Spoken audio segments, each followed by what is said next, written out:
Welcome to Mr. UFC Vegas Fight Club TV. I am Kyle, your host. Welcome to the podcast and welcome to the early betting strategy for UFC 226, Daniel Cormier versus Stipe Miocic, the heavyweight title matchup July 7th. We're going to look at the odds. We're going to look at both of these fighters, a quick view of both of them, who we're kind of looking at now. Are we looking to bet very early on this line? Are we looking to wait it out and kind of see where the line goes?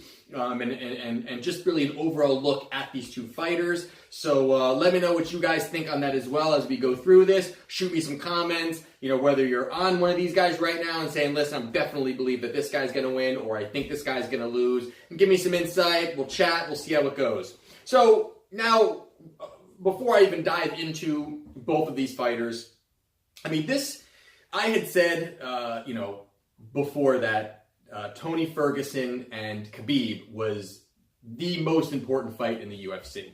And I still think that is one that, hopefully 5 times is the charm, but that definitely is an important fight. But this is a second place. In that video I said that this is a second place right now with what's announced, with what's happening. Obviously there's possibilities of Khabib and Conor happening and all these other things.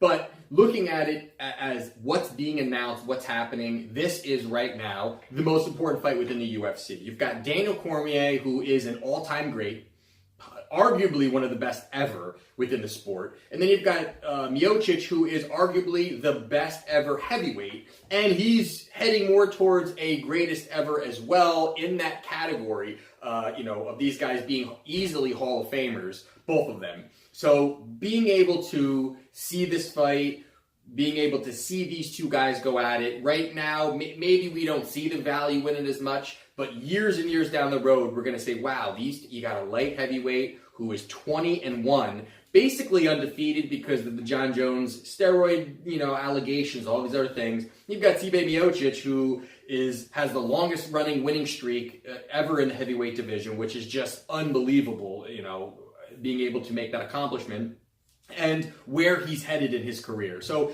it's really unbelievable, and he's 18-2. It's just an unbelievable fight. So really excited about this. And, we'll go over the resumes a little bit and kind of dive into that and dive into, our thoughts on it. But before we do that, let's look at the odds. Now, the current odds that Vegas has out is Miocic. And before I get into that, before I even looked at the odds, I was trying to figure to myself, who do I think is going to be the favorite? Where are they going to go? Obviously, you kind of got to lean more towards Miocic here, and that is what Vegas has. They have Stipe Miocic is -180, and Daniel Cormier is +156. So it's tilted obviously more towards Miocic, and seeing Cormier with plus money like that is interesting to see out the gate. So you've got obviously it's very early. But again, that is what this segment is about, to really take a look at it and see, is this something that we want to bet on now and not deal with the fluctuation of the money coming in? Or is it something where we're willing to kind of wait it out and see where it goes? Or at least just have an analysis of where we think we want to place our money. So looking first at Daniel Cormier. Now, Daniel Cormier is he's beaten really the who's who. Obviously, the 2 fights with John Jones took up a lot of his time in his career, having to deal with, the build-up for those fights and then what's been going on with those fights and all the situations happening there. So he's definitely taken some energy out of his career having to deal with all of that. But he's beaten Anthony Johnson twice. He's beaten Anderson Silva, which a fight I was at UFC 200. Was an okay fight, I'll put it that way, but DC did what he does. He wrestles.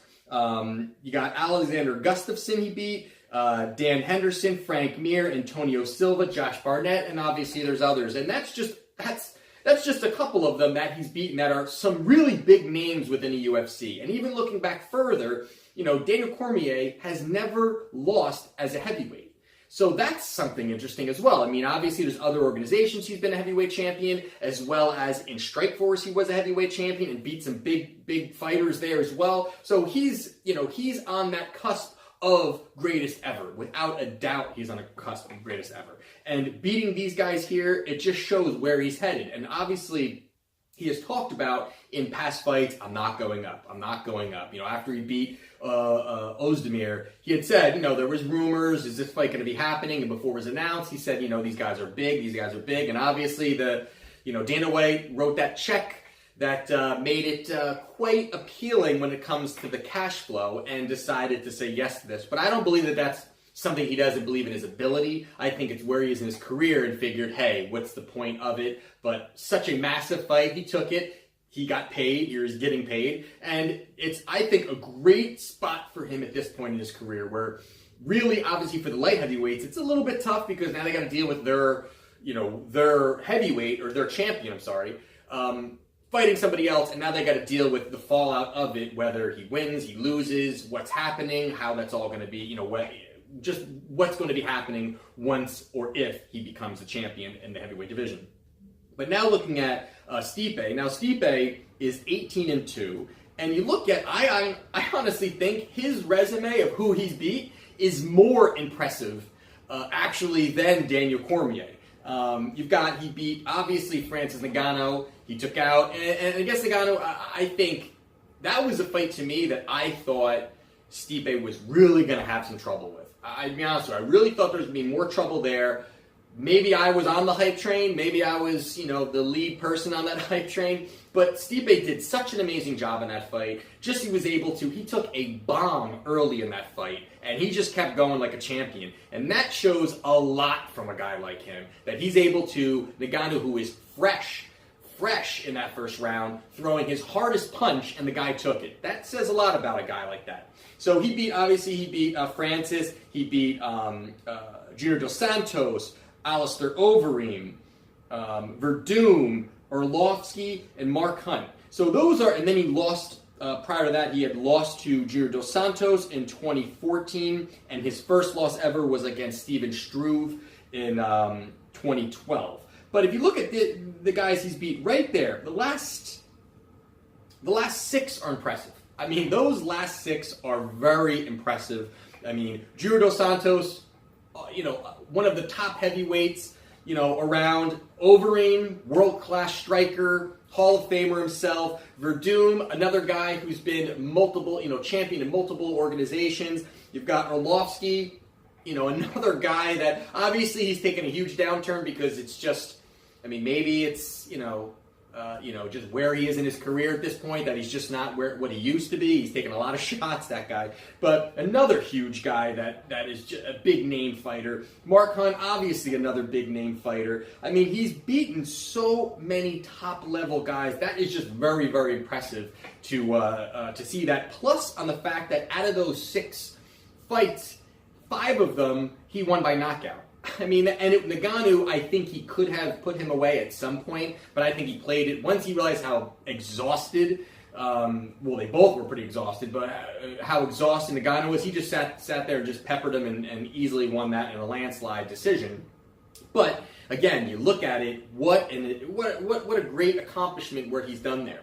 Now, just looking at the fact of where I would place my money at this point. If this fight was happening tomorrow, and this is the data that I have, and again, I have not completely dove into all of this information. That will obviously happen more towards, summertime when this is happening. But to look at it right now, and I could ask you guys too, right now this fight was happening tomorrow night, who would you be betting? And for me, if I was placing my money, I would place money on Cormier. I think plus money for a guy that is such a great wrestler. The height difference is going to be obviously tough for Cormier, but he's used to that. He's always the smaller guy. He's always doesn't have the reach advantage. Even against guys that are strikers, he's been able to outstrike some of these guys that have the better, technical skills of standing and striking. He's been able to outstrike some of those guys. So I think that part of it that part of his game is, a lot of people sleep on that. I think people just think, oh, he's going to wrestle you, he's going to ground and pound you, he's going to, that's his path. And he has that ability to stand and bang with anyone in the UFC. Now, do I believe he's going to stay standing with Stipe? No. I think he knows, obviously, that he can't just sit there and make it a boxing fight.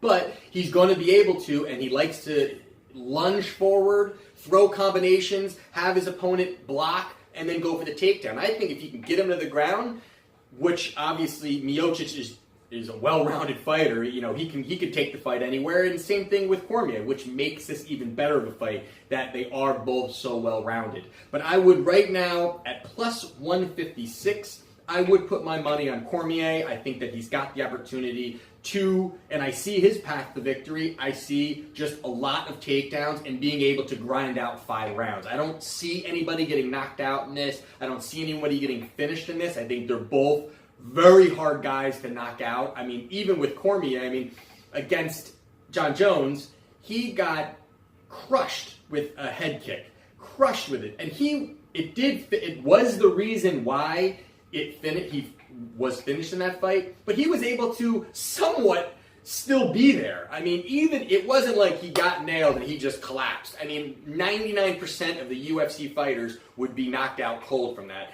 And he takes a punch really well, just like Stipe does. So I think that with those things combined, I think that Cormier could get the victory, plus with getting plus money.